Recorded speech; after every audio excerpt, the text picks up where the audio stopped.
Hey Mustangs! I let you guys know that we have a huge team working behind the scenes trying to make sure that we all stay safe and healthy. Parents, I understand that there's a lot of uncertainty going on, and we're here to help you and to kind of ease the scare of what's going on. But before we get started, I have a special guest, my sister, Dr. Ashley. Hi Mustangs, hi parents. Thank you, Nurse Shy, for having me today. And just to piggyback, like she said, we're just about what's going on. And again, just some helpful tips to keeping you guys safe. And so today we, plan on tackling the coronavirus, and hopefully we get to the bottom of some of your questions. Right. And so we've been hearing a lot about this COVID-19. And so can you tell us a little bit about what does that stand for? What does that mean? Yeah, so COVID-19, we call it coronavirus, but if we're gonna, we should dissect what COVID is. So COVID, the CO is for corona, the VI is for virus, and then the 19 dictates that the disease was named for the year, so 2019 when it was first seen, this strand of coronavirus. So that's where they get the shortened term for coronavirus as COVID-19, which is something that you guys may be seeing. This specific strand is new, but coronavirus has been around for a long time, the virus itself. This is just a new sector of that. Got it.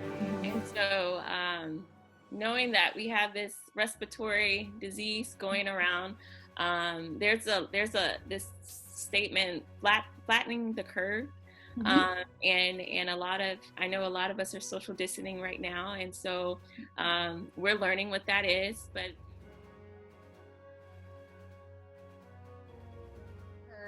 we have heard that everywhere in the media. We've seen it in the stores, we've seen it out, we've seen it on social media. So what does that mean? Flatten which curve? And I think that's the most common thing of what curve are we trying to flatten?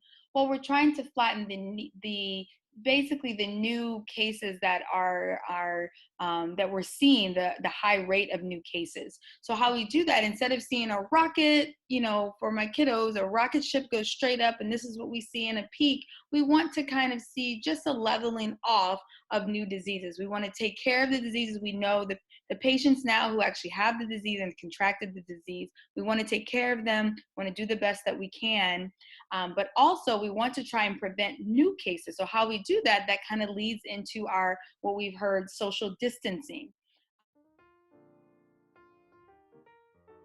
Parents, sometimes, some of our kids may be missing some of their classmates, and so or even family and friends. What you can do is, Skyping, FaceTime, anything just to get them not missing out on their social aspect of their life, because that is very good for the mental health as well. So just because I'm not physically there and I can't physically play with you doesn't mean I can't maybe write you a pen pal letter or write you a letter in the mail. Everybody likes to get letters in the mail, so I think that's a good time to maybe try and do that. But all of these aspects of distancing ourselves, meaning that if we do have to go out to the grocery store, if we have to go somewhere important, staying 6 feet from the person next to us. That is very important because this disease can be spread in many ways, and I know you guys have recently heard it being airborne. And in the sense of airborne meaning that you are close enough to, when you're talking, and sometime in our little, when we're talking in our air and we're that close to someone, they can breathe in or get the virus and get infected into their system. So that's what we don't want to do. That's why we're going to stay our distance of 6 feet. Remembering that how we flatten that curve is to keep people safe at home, so that we don't come into a situation where we don't have enough equipment in our hospitals and things to help these patients. So do what you're doing, have fun at home, parents, and new ideas. I know it can be stressful. I know you guys have a stressful time, but it all can be used this time and to really enjoy family life and make up new fun ideas every day and activities every day for your kids.